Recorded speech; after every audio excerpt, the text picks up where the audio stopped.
Hello friends, Radhe Radhe.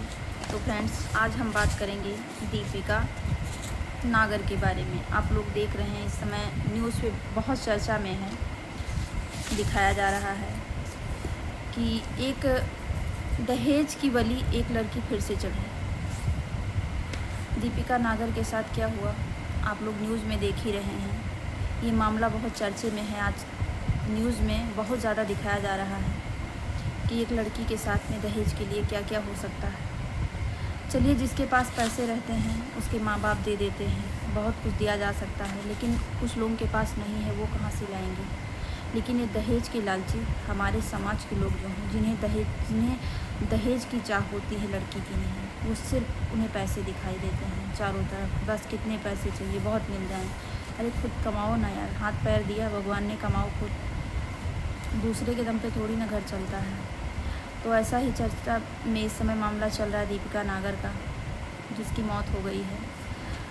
वो अपने mummy papa के पास फ़ोन मिलाती है और सारा कुछ बताती है। उसके बाद में जो है उसके पापा आते हैं और उसको समझा के जाते हैं, सुलह करवा के जाते हैं, और सुबह पता चलता है कि उनकी लड़की की मौत हो गई। अब ऐसे सुनने से किसके माँ बाप को धक्का नहीं लगेगा, कितना परेशान हुए होंगे, कितनी सोच उनकी हुई होगी कि हमने अपनी लड़की को इतना दान दहेज दे के शादी की और ऐसा क्या हो गया कि मेरी लड़की एक बैग ख़त्म हो गई। उसके साथ क्या हुआ, बीती रात दीपिका के साथ क्या हुआ, ये कोई नहीं जानता है। और हम तो ये कहते हैं कि ऐसा क्यों करना, किसी की लड़की को मारना क्यों या प्रताड़ित क्यों करना। आप पहले से सोच लीजिए कि हमें क्या चाहिए, पहले से मांग कीजिए। उसके पास अगर व्यवस्था होगी तो देगा, नहीं व्यवस्था है तो नहीं करेगा आपके यहाँ शादी। ज़रूरी थोड़ी ना है जो जिस कैटेगरी का होगा उसी में शादी करेगा ना। जैसे हम अगर कम वाले हैं, हमारे पास कम पैसे हैं, तो हम कम पैसे वाले के यहाँ शादी करेंगे, क्यों जाएंगे ज़्यादा पैसे वाले के यहाँ। दीपिका की शादी जब होती है तो उसके पापा करोड़ों रुपए खर्चा करके शादी करते हैं, बहुत देते हैं दान दहेज। लेकिन क्या दान दहेज देने से हमारी लड़की सुरक्षित है, सुखी रहेगी, सुकून में रहेगी? तो ये हमारा मानना बहुत गलत है, हम बिल्कुल गलत हैं यहाँ पे। हमें अपनी बेटी को पढ़ाना लिखाना चाहिए, उसे इस काबिल बनाना चाहिए कि वो अपने पैरों पे खड़ी हो, जिससे कि ससुराल वाले उसकी इज्जत करें, जिससे कि उसे कोई भी मजबूर ना कर सके कि वो आत्महत्या करे। तो आजकल कि जो जनरेशन के हिसाब से मुझे लगता है कि जो पैसा हमें बच्चों की शादी में खर्चा करना है, वो पैसे हमें पढ़ाई में लगा के बच्चे को काबिल बनाना चाहिए कि जिससे वो अपने पैरों पे खड़े हों, जिससे उन्हें किसी के ताने सुनने की ज़रूरत ना रहे, जिससे फिर किसी लड़की को ये मजबूर ना किया जा सके कि तुम अपने यहाँ से, अपने घर से, अपने माँ बाप से दहेज की डिमांड करो, लेके आओ पैसे या गाड़ी का पैसा लाओ। तो किसी भी लड़की के साथ में ऐसा ना हो। इस वजह से हमें अपनी सोच को बदलना चाहिए, हमें अपनी लड़कियों को ज़्यादा से ज़्यादा पढ़ाना चाहिए, लड़की हो लड़का हो सभी को।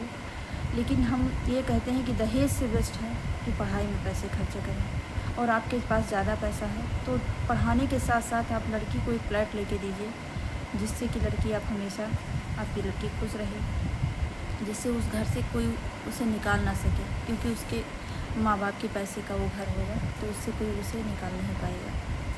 और दहेज के लालची लोगों से भी मेरी रिक्वेस्ट है कि जितना मिलता है उतने में खुश रहना चाहिए, ज़्यादा डिमांड नहीं करनी चाहिए, क्योंकि ईश्वर न करे कि आपकी लड़की के साथ भी ऐसा हो। और जिसकी लड़की के साथ में हुआ है ऐसा, उसके माँ बाप से जाके पूछिए कि उसके मन पे क्या बीत रही होगी, कितने परेशान होंगे कि इतना दहेज दे के हमने शादी करी और आज मेरी लड़की भी नहीं रही, दहेज भी गया, लड़की भी नहीं है।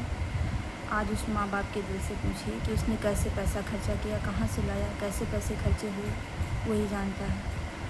तो किसी की लड़की के साथ भी ऐसा नहीं करना चाहिए दहेज के लिए। अगर आपको नहीं करना, आप पहले बता दीजिए, लेकिन किसी की लड़की के साथ शादी करके और बाद में डिमांड करना गलत बात है। और ज़्यादा कुछ नहीं कह सकती हूँ, क्योंकि सभी की सोच अलग अलग है।